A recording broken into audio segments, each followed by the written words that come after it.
Hello everyone, welcome to First Umpire match preview of match number 27th. SRH versus Punjab Kings. Sunrisers Hyderabad versus PBKs. उल्टा कर दिया मैंने. चलो. नहीं ठीक किया आपने. हाँ करा तो ठीक. पर ये मैच भी खेला जाएगा HCA के ग्राउंड. कहने को सनराइजर्स के होम ग्राउंड पे, बट जो पिच आएगी वो आएगी कहीं ना कहीं ओपोजिशन टीम के हिसाब से. पर यार पंजाब भी शायद स्लगिश विकेट तो ना ही चाहे. पंजाब भी गएगी. हाँ मैं भी यही सोच रहा था. पंजाब भी चाहेगी एक प्यारी बढ़िया बैटिंग विकेट मिले, क्योंकि पंजाब के पास भी उतना कॉन्फिडेंस इन स्पिनर्स तो नहीं है. और वो भी थोड़े फिर भी मैक्सवेल हैं, चहल हैं. उनके पास तो क्या ही है. नहीं उनके पास भी जीशान अंसारी हैं. वैसे जीसन अंसारी हैं. राहुल चहर का मैचअप अगेंस्ट ये टीम बहुत अच्छा है. उनका मैक्सवेल के अगेंस्ट बहुत अच्छा मैचअप है. उनका स्टोइनिस के अगेंस्ट बहुत अच्छा मैचअप है. उन्होंने अय्यर को 3 बार आउट किया हुआ. तो इस मैच की सबसे बड़ी खासियत तो ये रहने वाली है कि द एक्साइटमेंट फॉर पिच, कि कौन सी पिच आएगी. बिल्कुल सही. वो तो रहेगा कि जनरली ब्लैकसोल विकेट ही होती है वहाँ पे, बट वेल रोल्ड विकेट होती है, तो अच्छी बैटिंग विकेट होती है, तो जस्ट फ्लैट विकेट होती है. तो लेट्स सी क्या होता है. और मतलब मिक्स सॉइल होती है. पिछली बार ब्लैक सॉइल दी थी, और इस बार मैं वही कह रहा हूँ, राहुल चहर की एक और चीज़ भी है कि वो अगर खेलते हैं तो पंजाब अपनी पुरानी टीम के अगेंस्ट खेल रहे होंगे. तो और मैचअप भी उनका अच्छा है, पूरे मिडिल ऑर्डर के अगेंस्ट अच्छा मैचअप है उनका. तो 2 बार स्टोइनिस को आउट कर चुके हैं, 2 बार मैक्सवेल को, और 3 बार अय्यर को आउट कर चुके हैं. और भी चीज़ें हैं जो बहुत अच्छा है कि इवन पंजाब पे भी ऐसा नहीं है कि उनका मैचअप अच्छे नहीं है. अर्शदीप ने हेड को भी बहुत तंग किया. पिछले 5 मैचेस में 2 बार हेड को वो आउट कर चुके हैं.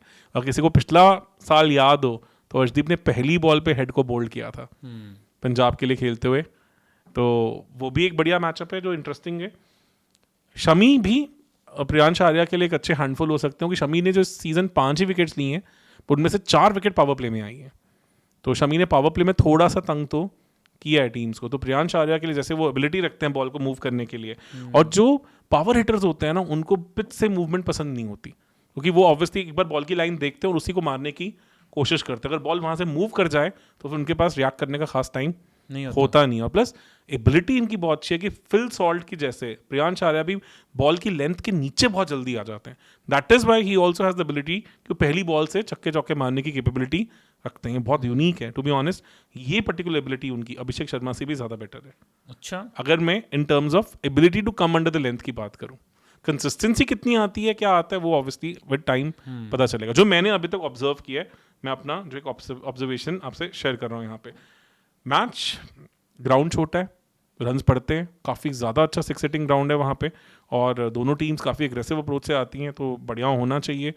बैट फर्स्ट करें, बिकॉज ज़्यादा ड्यू एंड ऑल फैक्टर नहीं करता, तो आप बैट फर्स्ट करके दूसरी टीम को मैच से आउट कर सकते हैं. तो ये एक बढ़िया वहाँ पे काम चलता है.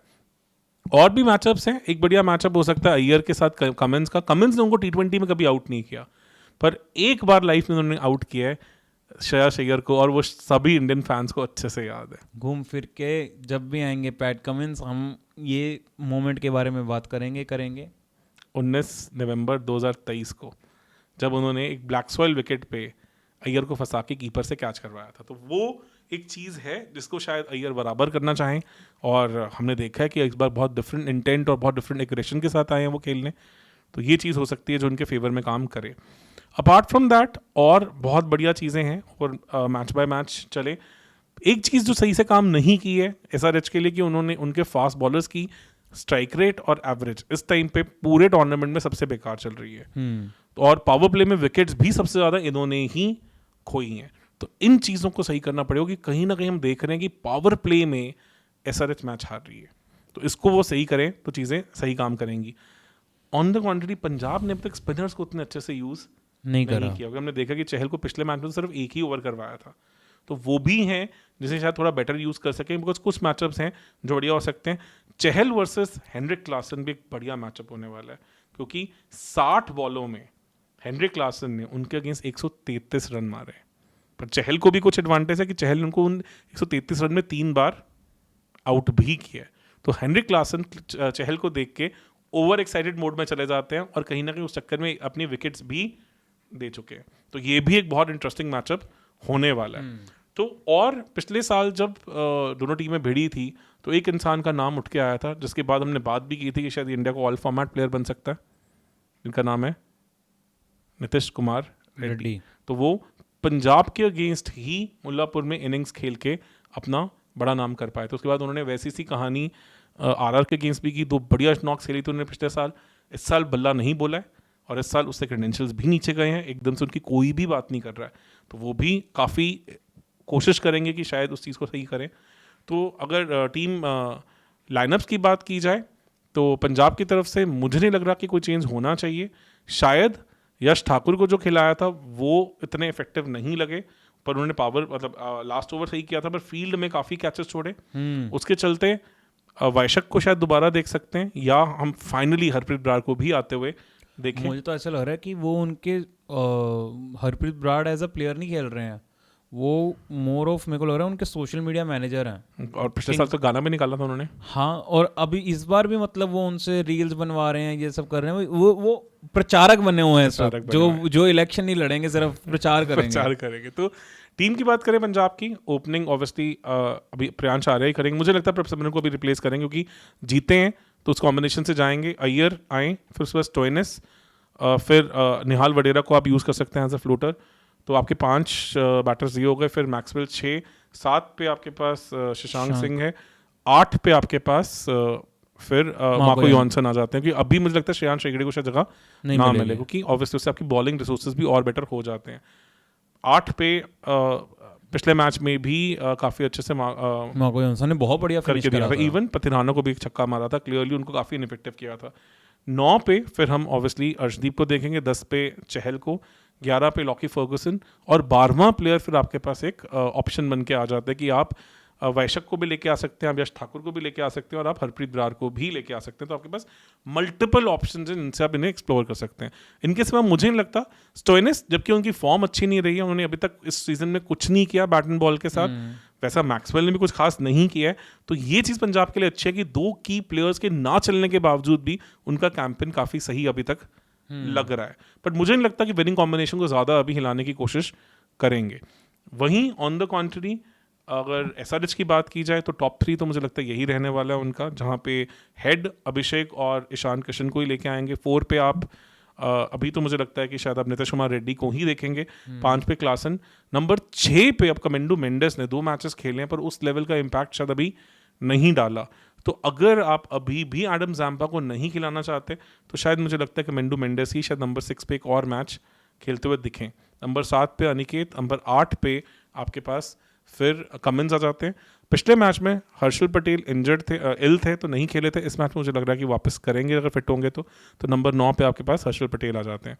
नंबर 10 पे आपके पास शमी, नंबर 11 पे देन आपके पास मेरे हिसाब से शायद अभी राहुल चहर को प्लेइंग 11 में चांस मिले ईशन अंसारी की जगह, क्योंकि उतने इफेक्टिव ईशन अंसारी भी नहीं लगे हैं। और ऑब्वियसली आप फिर जो इम्पैक्ट प्लेयर है उसमें सिमरजीत, उनटकट या ईशन अंसारी को भी यूज कर सकते हैं मैचअप्स के हिसाब से। तो ये मुझे लग रहा है कि आपको क्या लग रहा है वैसे कौन जाएंगे मैचअप में? ओ सॉरी, अपना इम्पैक्ट प्लेयर उनटकट के चांसेस अगर टॉस जीत के पहले बैटिंग करती है एसआरएच और अगर 240-250 मार देती है, जिस तरह से वो बैट करने की कोशिश करते हैं, फिर मुझे लगता है कि शायद उनटकट ज़्यादा सेंस बनाएंगे, क्योंकि उनकी कटर्स जो चेंज ऑफ पेस बॉल्स, पिछला मैच खेले थे सिर्फ 2 ओवर किए थे, पर वहाँ पे एक स्कोप था भी नहीं, because you were already below par in your batting. तो ये काफ़ी डिपेंड करेगा। अगर पहले बैट करती है पंजाब तो शायद चीज़ें थोड़ी डिफरेंट हो, उसमें चीज़ें अलग हो सकती है। सिमरजीत ने उतना इंप्रेस नहीं किया और पिछले मैच में बहुत रन पड़े थे। मुझे नहीं लगता कि उनकी तरफ अब शायद रुख देखेंगे, क्योंकि ऑलरेडी 13.5 से ज़्यादा की इकॉनमी से वो रन खा रहे हैं, तो वो शायद मुझे होता हुआ कम दिख रहा है। कंसिडरिंग दिस पंजाब किंग्स में भी अभी गैप्स दिख रहे हैं, बहुत सारे ऐसे लग रहा है कि चेंजेस किए जा सकते हैं। जैसे बात हो रही है प्रभ सिमरन के लिए कि अभी तक प्रभ सिमरन मतलब नहीं लग रहे, सही नहीं लग रहे हैं, he is not fitting anywhere. तो बात हो रही है कि इंग्लिश को लेके आ सकते हैं। अगर इंग्लिश को लाते हैं तो स्टोइनिस जाएंगे, फिर आपका स्टोइनिस के साथ फिर आप स्टोइनिस की जगह पे तो आप उमरजा ही लेके आते हैं ना, तो वो भी आपके लिए अभी सेट नहीं बैठा। तो मुझे लग रहा है अभी इतनी जरूरत है, क्योंकि फिर भी प्रभ सिमरन ने एक इंपैक्टफुल इनिंग खेली है, आर्या ने तो 2 खेल दिए, पिछले में तो 100 करके आ रहे हैं। तो अभी मुझे लगता है कि शायद और चांस मिलेगा। एक बहुत इंपॉर्टेंट पॉइंट, आखिरी बार पंजाब इस स्टेडियम में 2014 में जीती थी, जब इनकी टीम फाइनल तक भी पहुंच गई थी और शायद पंजाब की अब तक की बेस्ट टीम थी। इस बार बहुत ज़्यादा उम्मीदें लोगों को, और जिस तरह से हम मैचअप्स देख रहे हैं थ्रू आउट, कि आरसीबी ने 17 साल का रिकॉर्ड चेपक में तोड़ा, दिल्ली ने 15 साल का रिकॉर्ड चेपक में तोड़ा, फिर आरसीबी ने 10 साल का रिकॉर्ड वानखेड़े में भी तोड़ा। तो शायद ये 11 साल का रिकॉर्ड इस बार पंजाब भी शायद एसआरएच के अगेंस्ट तोड़ सके, क्योंकि पलड़ा थोड़ा पंजाब का ज़्यादा भारी है बिकॉज उन्होंने कंसिस्टेंटली ज़्यादा बढ़िया परफॉर्म किया। अगर ओवरऑल मैचअप्स की बात करें तो डेफिनेटली एसआरएच बहुत आगे है। पर वही क्योंकि पंजाब बहुत बुरी रही है। पिछले 5 मैचेस में भी 4 बार तो एसआरएच ही जीती है, तो उन्होंने काफ़ी डोमिनेट किया इस टीम को, बहुत ज़्यादा उनके फेवर में रिकॉर्ड जाता है। तो हिस्ट्री के हिसाब से चले तो क्लियरली एसआरएच यहाँ पे एक साइडेड मैच करने की कैपेबिलिटी रखती है, पर करंट फॉर्म के हिसाब से चलें तो मुझे लगता है कि पंजाब का थोड़ा सा पलड़ा ऊपर है। चलिए सर, उम्मीद करते हैं कि we get to see a very fighting match. हम यही उम्मीद करते हैं हर मैच से पहले। और आप किसको सपोर्ट कर रहे हो? पंजाब, वो तो इस सीज़न चल ही रही है कहानी। चलिए, तो हम करते हैं जो इस वक्त के अंडरडॉग्स हैं एसआरएच, अपने ही होम ग्राउंड में भी अंडरडॉग्स हैं, इतने बुरे दिन आ गए हैं, पर डेफिनेटली स्ट्रॉन्ग टीम है, स्ट्रॉन्ग चीज़ें बदलते तो एक मैच चाहिए होता है, एक मैच के बाद पूरा कैंपेन चेंज हो जाता है। पर अगर उनको अपना कैंपेन चेंज करना है यहाँ से तो करना अभी पड़ेगा। इसके बाद तो फिर स्कोप नहीं बचेगा। आपको कम से कम यहाँ से 2-3 मैच पहले लगातार जीतने पड़ेंगे, तब जाके आपको टीम्स जो हैं वो आपसे प्रेशर लेंगी। अभी क्या होगा कि जब ये टीम्स ऑलमोस्ट 7 में से 7 जीतने वाली नौबत पे जब आ जाएंगे तो सामने वाली टीम को भी पता है कि they have the chances of panicking more. तो इससे पहले कि ये वो मोमेंट आए जहाँ पे फिर आपको 7 के 7 मैच नॉकआउट की तरह खेलने पड़े हैं, उससे अच्छा है कि आप अभी ही स्टार्ट कर दो, बिकॉज आपके पास 1 या 2 मैचेस का ही और स्कोप है हारने का, ज़्यादा बचा नहीं है।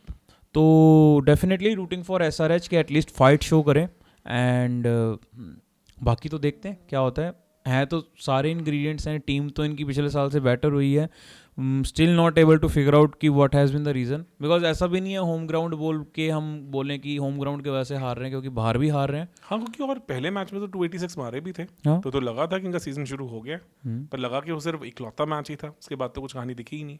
डेफिनेटली।